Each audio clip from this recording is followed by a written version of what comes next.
Hey, Rick here at Mathlite, and I was in my pre-algebra class this afternoon, and I was teaching on the aspect of adding positive and negative numbers. And we laid a foundation and went through all the aspects of getting my students to understand exactly what you're doing when you're adding one positive and one negative.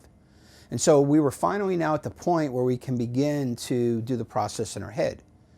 And I teach the fact that this is 83 negatives and 57 positives. And I would have laid the groundwork that these 57 positives wipe out 57 of the 83 negatives. And what we have to figure out is how many negatives are left. So the one with the least always wipes out that many of the one with the most, and we have to count up how many are left of the one with the most. So the reality is what we're doing is counting from 57 to 83. So what's the thought today? Hey, it's something silly, but perhaps it's something that you don't do in your classroom. And this might be a little controversial, but it's the aspect of counting on your fingers. And I kind of have fun with it every time I do it. So this is the first time it came up in class. We're in the beginning of the school year. It's September 1st. At least it was the day I recorded this. And so I asked the students, how many of you had a teacher in the past that told you not to count on your fingers? And I believe everybody raised their hand. And I understand elementary teachers are trying to get their kids to think. And elementary teachers, we love you. You do a great service. I couldn't teach on the elementary level. I got to tell you, I am a secondary teacher all the way. So I'm really glad you're there.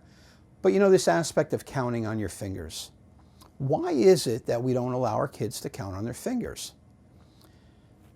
Don't we want to get the correct answer? Isn't our number system base 10? Don't we have 10 fingers? Doesn't it work great for base 10?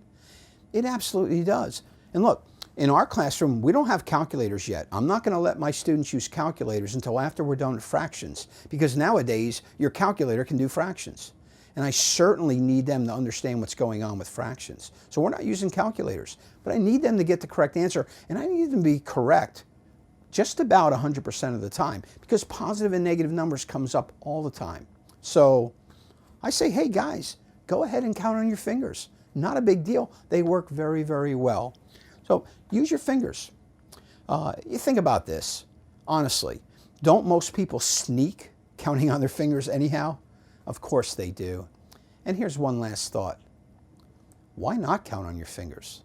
At this point in their lives, what would be the negative to using your fingers? I couldn't come up with one. Maybe you can, but I didn't. But I came up with 3 or 4 benefits. And so just that simple concept, something to consider in your classroom.